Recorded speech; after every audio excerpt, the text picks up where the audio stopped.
Jimmy Comack, who died some years ago, unfortunately, was creating a new show for NBC called Chico and the Man. And I didn't know Jimmy Comack.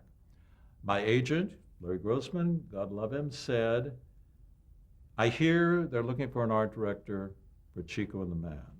I'd done one sitcom before, didn't go anywhere particularly. I was now doing big specials and variety things, and I was just having the best time. And I said to Larry, I said, I don't think I want to pursue this because I don't know that I want to do sitcoms. He goes, I'm going to stop you right here. Just listen to me. You're going to find over the years, these are going to sustain you. You're going to be good at it. It's going to make you a good living, and you're going to thank me someday.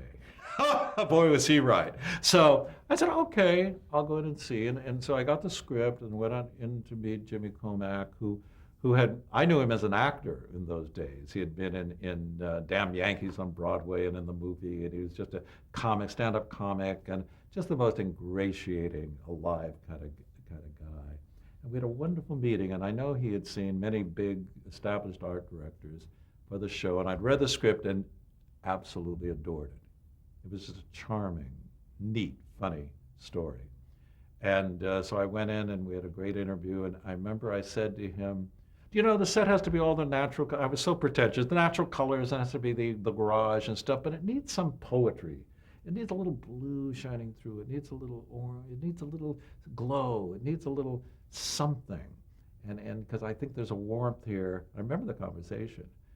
And the next day he said, I want you to design the show. And I was flabbergasted because I knew so many top designers were up for it. And I said, oh my God. He said, you know why? I said, what? He said, the minute you talked to me about the poetry and the blue and the orange or whatever it was, I knew this is the person I wanted to do the show. So it was just such a nice validation of my own pretension. There are some producers you can share these metaphors with, and there's some that like, oh my God. I got a loony on my hands. Just design me a set.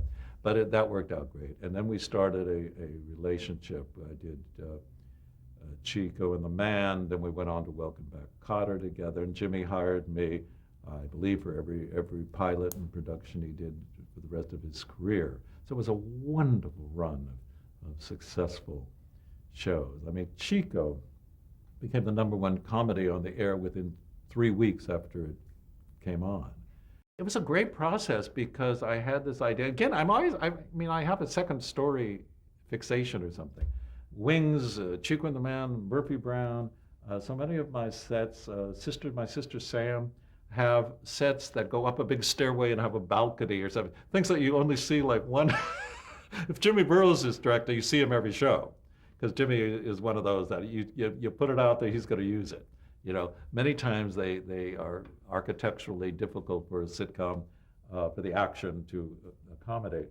But I started research garaging. Everything's research. Garages, visited garages. We went downtown, Jimmy Comack, and I remember Jack Albertson. We all took a car and went into East LA and visited garages and took pictures and got the texture and the grittiness of it and the graffiti. And so you start collecting all of this and then you start laying out within the reality of the stage. And then I had the idea of the balcony going up to Jack Albertson's apartment upstairs and wrapping around the little van that would be in there. I always like things that are like a sculptural thing. And then everyone loves that, and then you keep building. And then what I did with the shop, the painters and the carpenters, because these guys all know garages a hell of a lot better than I do. I don't know a wrench from anything. And I would say, okay, guys, bring something to this. Dress out this workbench, paint this place, dress it out, add stuff, put up hooks, put up stuff, and just turn the carpenters and the artists and the prop people loose in that.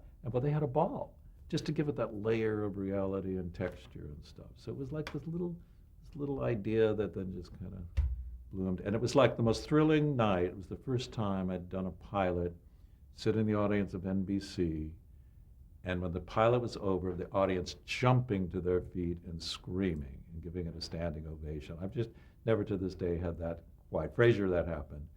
And the next day they head to the studio. I happened to pass him in the hallway. He goes, unbelievable. We are so thrilled that this show. So I was so glad I did it.